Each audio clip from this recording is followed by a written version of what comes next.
equivalent to building 450 Eiffel Towers. Very conservatively again. That's what I want to stress. We lose a lot of time. It's not only for Mauritius, it's everywhere. That's why we try to accept it, but that's the truth.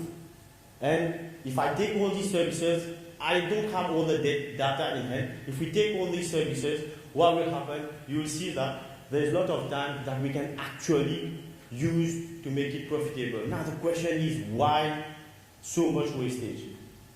Okay? The first and most important answer is lack of trust. I have to come there, you have to see my face, then you say that, okay, this is the person. Now you get my certificate, you have to validate that certificate. Because you don't trust any other means, there's no means nowadays for you to trust. Second one is disparate system. You do one thing here, you take the same data, you copy it there. Okay? Institutions for rapport. Let's take the example for registration of a vehicle. You go to NTA, then you move to register, then you come back to you go to the insurance, then you come back to NTA. I've said 30 hours, 35 hours, something over there, you realize that it's far more than that. Okay? Underusage of available information system. Mr. Robert earlier pointed out that we have the information highway. The question is, are we using it to the maximum potential that it can give? And the last one is understaffing. Mauritius, we have our own culture. We have some point in time during the year where some people of certain communities will not be present. So at that time, you find yourself understaffed. Services suffer, and people wait more. Okay? So, do we have a solution for that? We believe that the solution is blockchain. Why the solution is blockchain? Because it's mentioned earlier, blockchain is secure, trustworthy, data can't change, the system is distributed. No single point of failure. So, data is available everywhere. Data which is there, it's known. I'm not the one who's saying that. It's known worldwide.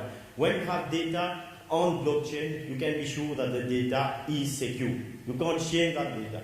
No one can tamper with that data. So the technology itself makes the system secure.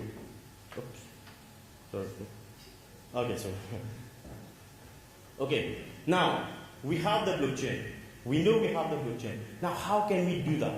So what I'll try to explain as we go along is how we as Mauritians, we can use the blockchain with the specificities that we have on how we can make our lives easier. So first thing is, how do we feed the blockchain? We'll start with a birth certificate. So what we are going to do is, we are going to take the important information that is relevant to us. Okay? We'll group that information, and then we'll use an information system that's going to process that information and come out with a key. That's what we call a hash key or a hash code. That is the basis of the security on a blockchain. You've seen earlier, I've taken data that everyone can read. But when we process it and we put it on the blockchain, it's unreadable to the common human eye. So that's the basis of the security on the blockchain. Now, what we do with that, so when we've got the hash key, in a very simplistic term, we'll take that data, put it in a box, close the box, turn it as a block, and change it to the available blockchain. So that's basically as simple as that in terms of a process on how this works.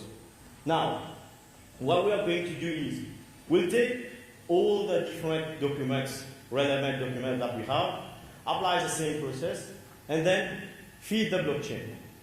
Now, when I'm saying we, I'm not saying me, Sil, or any other.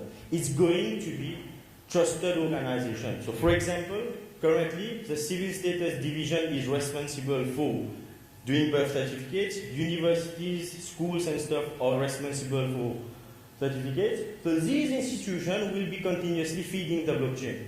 So what will happen is, every day, at every institution, the blockchain will be fed. So what will happen is, at some point in time, we'll have a block with, we'll have a chain with millions of blocks that we can now use to make our life more efficient.